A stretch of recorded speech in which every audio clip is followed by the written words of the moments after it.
नमस्कार दोस्तों, कैसे हो आप सब।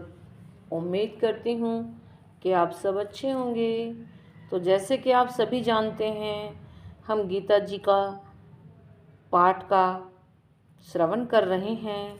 तो आज कल हमने सुना था 7वां अध्याय और आज सुनेंगे हम 8वां अध्याय और कल सुनेंगे हम 9वां अध्याय। तो आइए देर न करते हुए शुरू करते हैं। अर्जुन बोले, हे पुरुषोत्तम, वह ब्रह्म क्या है, आध्यात्म क्या है, कर्म क्या है, अधिभूत किसको कहा गया है और अधिदैव किसको कहा जाता है। यहाँ अधियज्ञ कौन है और वह इस देह में कैसे है। हे मधुसूदन, वशीभूत अंतःकरण वाले मनुष्यों के द्वारा अंतकाल में अब कैसे जानने में आते हैं। श्री भगवान बोले, परम अक्षर ब्रह्मा है और परा प्रकृति जीव को आध्यात्म कहते हैं। प्राणियों की सत्ता को प्रकट करने वाला त्याग कर्म कहा जाता है। हे देहधारियों में श्रेष्ठ अर्जुन, क्षर भाव अर्थात नाशवान पदार्थ अधिभूत हैं। पुरुष अर्थात हिरण्यगर्भ ब्रह्मा अधिदैव हैं और इस देह में अंतर्यामी रूप से मैं ही अधियज्ञ हूँ।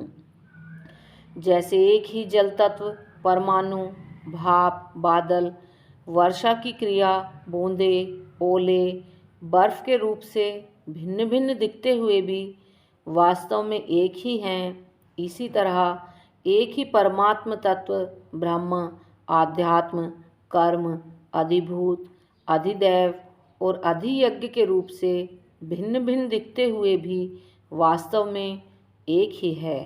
परमाणु रूप से जल ब्रह्मा है, भाप रूप से जल अधियज्ञ है, बादल रूप से जल अधिदैव है, बूंद रूप से जल अध्यात्म है, वर्षा की क्रिया कर्म है और बर्फ रूप से जल अधिभूत है। परमात्मा के इसी समग्र रूप के लिए मैं गीता सुना रहा हूँ। जो मनुष्य अंतकाल में भी मेरा स्मरण करते हुए शरीर छोड़कर जाता है, वह मेरे स्वरूप को ही प्राप्त होता है, इसमें कोई संदेह नहीं है। भगवान ने मनुष्य पर विशेष कृपा करके उसे यह छूट दी है कि उसका जीवन कैसा ही रहा हो, यदि अंत समय में भी वह मुझे याद कर ले तो मैं उसका कल्याण अवश्य कर दूंगा। कारण कि भगवान ने अहेतु की कृपा से जीव को अपना कल्याण करने के लिए ही मनुष्य शरीर दिया है। वास्तव में सब समय अनंत समय ही है, क्योंकि अनंत समय किसी भी समय आ सकता है। ऐसा कोई क्षण नहीं है जिस क्षण में अंत समय न आता हो। इसलिए मनुष्य को हर समय भगवान को याद रखना चाहिए। हे कुंती पुत्र अर्जुन, मनुष्य सदैव अंतकाल में जिस भी भाव का स्मरण करते हुए शरीर छोड़ता है, वह उस अंतकाल के भाव से सदा भवित होता हुआ उसको ही प्राप्त होता है, अर्थात उस योनि में ही चला जाता है। 7वें अध्याय के 21वें श्लोक में भगवान ने यो यो या तनु भक्तः आदि पदों से उपासना के विषय में मनुष्य की स्वतंत्रता बताई थी। अब यहाँ गति के विषय में मनुष्य की स्वतंत्रता बताते हैं। तात्पर्य है कि भगवान अपने दयालु स्वभाव के कारण मनुष्य की स्वतंत्रता में बाधक नहीं बनते, परंतु मनुष्य ही इस मिली हुई स्वतंत्रता का दुरुपयोग करके भोग तथा संग्रह में लगकर अपना पतन कर लेता है और दुर्गति में चला जाता है। मनुष्य यदि चाहे तो इस स्वतंत्रता का सदुपयोग करके देवताओं के लिए भी दुर्लभ पद को प्राप्त कर सकता है। इसलिए तू सब समय में मेरा स्मरण कर और युद्ध भी कर। मुझ में मन और बुद्धि अर्पित करने वाला तू निसंदेह मुझे ही प्राप्त होगा। ऐसा कोई समय नहीं है जिसमें अंतकाल मृत्यु न आ सके। इसलिए मनुष्य को नित्य निरंतर भगवान का स्मरण करते रहना चाहिए। फिर किसी भी समय अंतकाल आएगा तो वह भगवान का स्मरण करते हुए ही शरीर छोड़ेगा, जिससे वह भगवान को ही प्राप्त होगा। यहाँ युद्ध का प्रसंग है। निरंतर भगवत स्मरण करते हुए युद्ध कैसे होगा और युद्ध करते हुए निरंतर भगवत स्मरण कैसे होगा?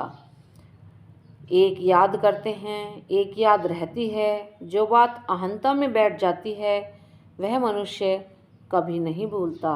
अतः सच्चा साधक सच्चे हृदय से दृढ़तापूर्वक स्वीकार कर ले कि मैं भगवान का ही हूँ, भगवान ही मेरे हैं, तो फिर सब कार्य करते हुए भी भगवान की याद स्वतः निरंतर बनी रहेगी।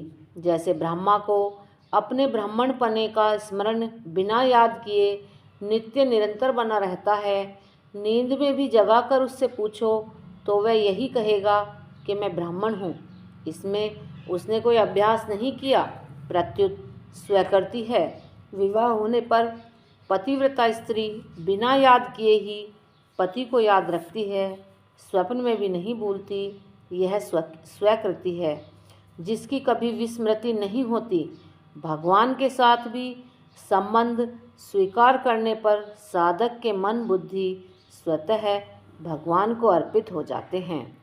हे प्रथानंदन, अभ्यास योग से युक्त और अन्य का चिंतन न करने वाले चित्त से परम दिव्य पुरुष का चिंतन करता हुआ शरीर छोड़ने वाला मनुष्य उसी को प्राप्त हो जाता है, जो सर्वज्ञ, अनादि, सब पर शासन करने वाला, सूक्ष्म से अत्यंत सूक्ष्म, सबका धारण पोषण करने वाला, अज्ञान से अत्यंत परे, सूर्य की तरह प्रकाश स्वरूप अर्थात ज्ञान स्वरूप ऐसे अचिंतनीय स्वरूप का चिंतन करता है। वह भक्ति युक्त मनुष्य अंत समय में अचल मन से और योग बल के द्वारा भ्रकुटी के मध्य में प्राणों को अच्छी तरह से प्रविष्ट करके शरीर छोड़ने पर उस परम दिव्य पुरुष को ही प्राप्त होता है।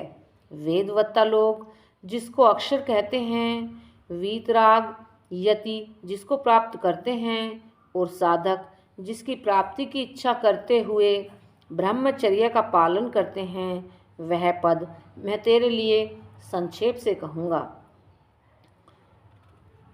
इंद्रियों के संपूर्ण द्वारों को रोककर मन का हृदय में निरोध करके और अपने प्राणों को मस्तक में स्थापित करके योग धारणा में सम्यक प्रकार से स्थित हुआ जो साधक ओम इस एक अक्षर ब्रह्मा का मानसिक उच्चारण और मेरा स्मरण करता हुआ शरीर को छोड़कर जाता है, वह परम गति को प्राप्त होता है। हे प्रथानंदन, अनन्य चित वाला जो मनुष्य मेरा नित्य निरंतर स्मरण करता है, उस नित्य निरंतर मुझ में लगे हुए योगी के लिए मैं सुलभ हूँ, अर्थात उसको सुलभता से प्राप्त हो जाता हूँ। भक्त केवल भगवान को ही अपना मानता है, सदा उन्हें अपने पास देखता है, इसलिए वह नित्य निरंतर भगवान में ही लगा रहता है। उसकी दृष्टि में भगवान के सिवाय अन्य सत्ता न होने से उसका मन भगवान को छोड़कर कहाँ जाए, कैसे जाए, क्यों जाए, इसलिए वह अनन्य चित्त वाला हो जाता है।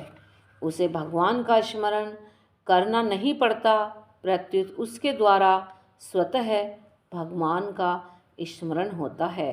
ऐसे नित्य निरंतर भगवान में लगे हुए भक्त के लिए भगवान सुलभ हैं। सततम का अर्थ है जिस दिन से साधक ने इस बात को पकड़ा उस दिन से लेकर मृत्यु तक भगवान का स्मरण करा, और जब से नींद खुले तब से लेकर गाढ़ नींद आने तक भगवान का स्मरण करें। भगवान संपूर्ण देश, काल, वस्तु, व्यक्ति, घटना, अवस्था, परिस्थिति आदि में परिपूर्ण होने से प्राणी मात्र को नित्य प्राप्त है। अतः उनके विषय में सुलभता अथवा दुर्लभता कहना बनता ही नहीं, परंतु लोगों ने उन्हें दुर्लभ मान रखा है। इस मान्यता को मिटाने के लिए भगवान यहाँ अपने आप को सुलभ बताते हैं। जैसे गाय के शरीर में व्याप्त घी किसी के काम नहीं आता, ऐसे ही सब में व्याप्त होने पर भी भगवान लगन के बिना अनुभव में नहीं आते। लगन का न होने के कारण शरीर संसार को सत्ता और महत्ता देकर अपना माने। इसलिए भगवान ने नित्य निरंतर अपने में लगे हुए भक्ति के लिए अपने को सुलभ बताया है। महात्मा लोग मुझे प्राप्त करके दुखालय अर्थात दुखों के घर और अशाश्वत अर्थात निरंतर बदलने वाले पुनर्जन्म को प्राप्त नहीं होते, क्योंकि वे परम सिद्धि को प्राप्त हो गए हैं, अर्थात उनको परम प्रेम की प्राप्ति हो गई है। हे अर्जुन, ब्रह्मलोक तक सभी लोग पुनरावृत्ति वाले अर्थात वहाँ जाने पर पुनः लौटकर संसार में न आना पड़ता है, परंतु हे कौतन्य, मुझे प्राप्त होने पर पुनः जन्म नहीं होता। जो मनुष्य ब्रह्मा के 1000 चतुर्युगी वाले एक दिन को और 1000 चतुर्युगी वाले एक रात्रि को जानते हैं, वे मनुष्य ब्रह्मा के दिन और रात को जानने वाले हैं। ब्रह्मा के दिन के आरंभ काल में अव्यक्त ब्रह्मा के सूक्ष्म शरीर से संपूर्ण शरीर पैदा होता है और ब्रह्मा की रात के आरंभ काल में उस अव्यक्त नाम वाले ब्रह्मा सूक्ष्म शरीर में ही संपूर्ण शरीर लीन हो जाता है। हे पार्थ, वही यह प्राणी समुदाय उत्पन्न होकर प्रकृति के परवश हुआ ब्रह्म के दिन के समय उत्पन्न होता है और ब्रह्म की रात्रि में लीन हो जाता है। परंतु उस अव्यक्त ब्रह्मा के सूक्ष्म शरीर से अन्य विलक्षण अनादि अत्यंत श्रेष्ठ भाव रूप जो अव्यक्त ईश्वर है, वह संपूर्ण प्राणियों के नष्ट होने पर भी नष्ट नहीं होता। उसी को अव्यक्त और अक्षर ऐसा कहा गया है तथा उसी को परम गति कहा गया है, और जिसको प्राप्त होने पर जीव फिर लौटकर संसार में नहीं आते, वह मेरा परम धाम है। वास्तव में परमात्म तत्व वर्णातीत है।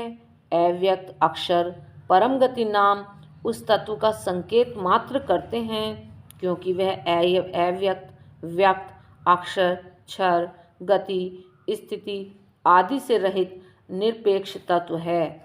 उसे प्राप्त होने पर जीव लौटकर संसार में नहीं आता।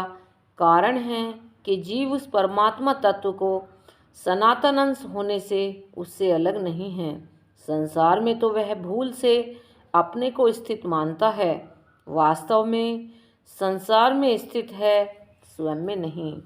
हे प्रथानंदन अर्जुन, संपूर्ण प्राणी जिसके अंतर्गत हैं और जिससे यह संपूर्ण संसार व्याप्त है, वह परम पुरुष परमात्मा तो अनन्य भक्ति से प्राप्त होने योग्य हैं।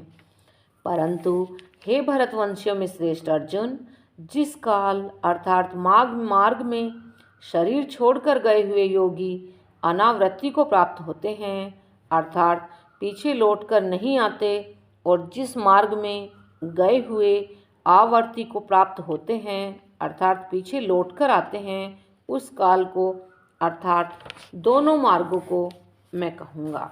जिस मार्ग में प्रकाश स्वरूप अग्नि का अधिपति देवता, दिन का अधिपति देवता, शुक्ल पक्ष का अधिपति देवता और 6 महीने वाले उत्तरायण का अधिपति देवता, उस मार्ग से शरीर छोड़कर गए हुए ब्रह्मवेता पुरुष पहले ब्रह्मलोक को प्राप्त होकर पीछे ब्रह्मा के साथ ब्रह्मा को प्राप्त हो जाते हैं।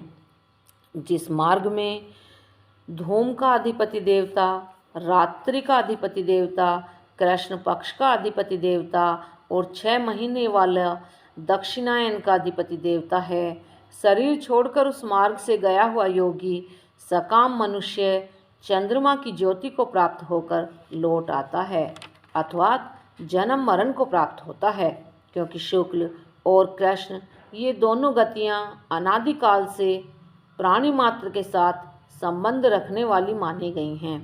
इनमें से एक गति में जाने वाले को लौटना नहीं पड़ता और दूसरी गति में जाने वाले को पुनः लौटना पड़ता है।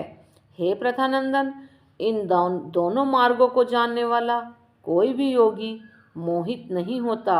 अतः हे अर्जुन, तू सब समय में योग युक्त समता में स्थित हो जा। योगी भक्त इसको इस अध्याय में वर्णित विषय जानकर वेदों में, यज्ञों में, तपों में तथा दान में जो जो पुण्य फल कहे गए हैं उन सभी पुण्य फलों का अतिक्रमण कर जाता है और आदि स्थान परमात्मा को प्राप्त हो जाता है। इस प्रकार गीता जी का 8वां अध्याय समाप्त हुआ। बोलिए श्री कृष्ण भगवान की जय। तो आइए अब हम करते हैं श्री गीता जी की आरती।